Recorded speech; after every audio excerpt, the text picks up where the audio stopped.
नमस्ते. सपकाळताई रेसिपीजमध्ये तुमचं सर्वांचं खूप खूप स्वागत.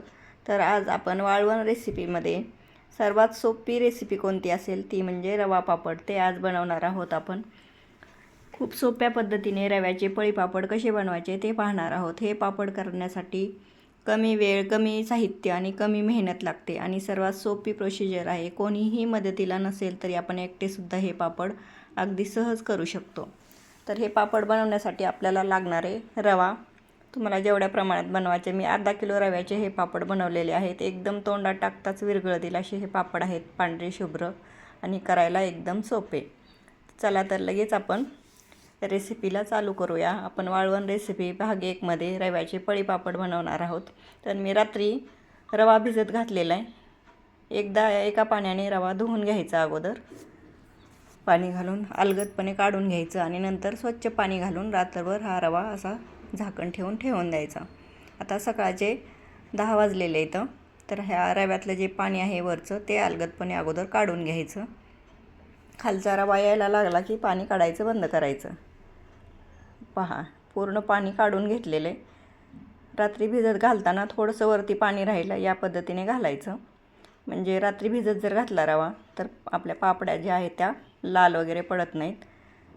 आपण डायरेक्टसुद्धा रव्याच्या पापड्या करू शकतो, पण थोड्याशा लालसर होतात, म्हणून मी रात्रीच रवा एकदा पाण्यातून धुवून काढून मग ठेवलेला आहे भिजत पाणी घालून. तर आता एक मोठं पातेलं घेतलेलं आहे, गॅसवर ठेवायचं.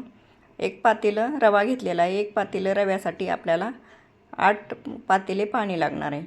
हे परफेक्ट प्रमाण आहे. तर हे पाणी झाकून ठेवायचं. पाणी थोडंसं गरम झालं, वाफ निघायला लागली की ह्याच्यातलं एक पातेलं आता मी काढून घेते. नंतर लागलं तर आपण घालू. आता एकूण 7 पातेलं पाणी ह्याच्यामध्ये आहे. तर थोडंसं ठेवताना मोठं पातेलं ठेवा, कारण रवा शिजल्यावर खूप जास्त होतो, म्हणून मोठं पातेलं घ्या सुरुवातीला. आता याच्यामध्ये 2 चमचे मीठ आणि 1 चमचा पापडकार घातलेला आहे, छान ढवळून घ्यायचं. आणि आता लगेच एका हाताने हा जो आपला भिजवलेला रवा आहे तो ह्याच्यामध्ये घालून घ्यायचा. दुसऱ्या हाताने लगेच हलवायला लागायचं.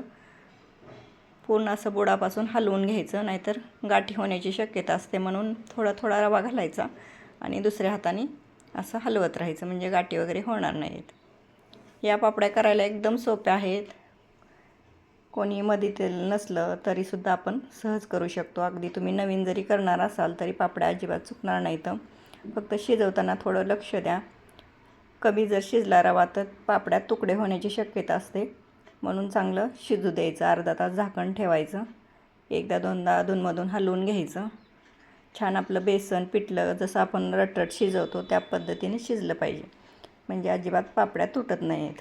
तर आता वरून थोडासा मी खाता सोडा घातलेला आहे. एकदम कुरकुरीत आणि तोंडात टाकताच विरघळते अशी पापडी, त्याच्यामुळं मी थोडासा ह्याच्यामध्ये घातलेला आहे खाता सोडा. आणि आता जे आपण काढून ठेवलेलं एक पातेलं पाणी आहे ते पण ह्याच्यात घालून घेतलेलं आहे. तेवढं लागणारच आहे.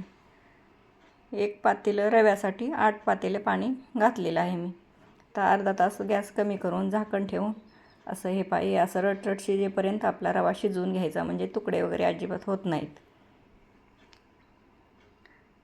मस्त आता शिजत आलेलं आहे पहा. गॅस कमी करून अर्धा तास शिजवून घ्यायचं. तर या पद्धतीने तुम्ही या पापड्या करून बघा. एकदम सोप्या आहेत, अगदी सहज. तुम्ही पहिल्यांदा जरी करत असाल तरी पापडी अजिबात बिघडणार वगैरे नाही आणि खायला तर खूप टेस्टी लागतात. व्हिडिओ पाहिल्याबद्दल खूप खूप धन्यवाद. आणि व्हिडिओ जर आवडला असेल तर व्हिडिओला लाईक, शेअर आणि सबस्क्राईब करा. वरून थोडीशी 1 चमचा जिरे घातलेली आहे हातावर चोळून, आणि थोडेसे पांढरे तीळ घातलेले आहेत. चला लगेच आता छोट्या पातेल्यामध्ये थोडंसं काढून घेते आणि खाली प्लॅस्टिकवर मी घालणार आहे. या पापड्या घालताना थोड्याशा जरा जाडसर घालायचे, एकदम खूप जास्त पसरायची नाही, कारण वाळल्यानंतर खूप पातळ होतात, त्याच्यामुळे थोडीशी जाडसरच ठेवायची.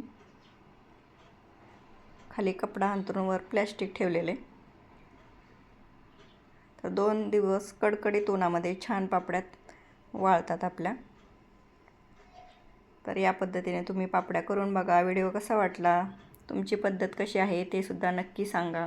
आणि अर्धा किलो रव्यामध्ये अगदी डबा भरून पापड आपले तयार होतात. तर या उन्हाळ्यात अशी रव्याची पळी पापड करायला विसरू नका. धन्यवाद.